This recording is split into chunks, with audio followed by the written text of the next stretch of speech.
இதில் ஆடைகளை பற்றி சொல்கிறதா இருந்தால் வேர்வையை உறிஞ்சிற மாதிரி பருத்தி ஆடையோ கதர் ஆடையோ கைத்தறி ஆடையோ ரொம்ப நல்லது. பெண்கள் வீட்டில் நைட்டியே மாட்டிக்கிறது தப்பு கிடையாது வீட்டில் இருக்கிறப்ப, அதுவும் காட்டனில் போடுறது நல்லது. இந்த சிந்தட்டிக் ட்ரெஸ்ஸு எங்கேயுமே போடக்கூடாது. முக்கியமாக இளைஞர்கள் ஜீன்ஸ் போடக்கூடாது.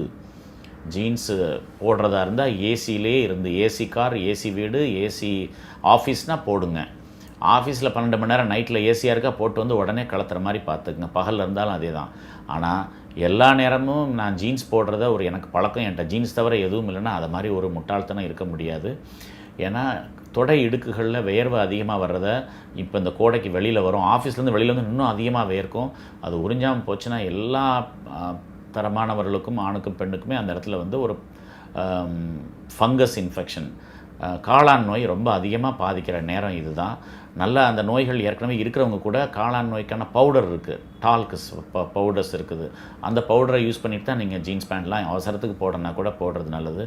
ஸோ ரொம்ப திக்கான ஆடைகளை இப்போ அணிகிறது அவசியம் இல்லை. மெல்லிதான காற்று பரிமாற்றமுள்ள வேர்வையை உறிஞ்சக்கூட ஆடைகளுக்கு முக்கியத்துவம் கொடுங்க.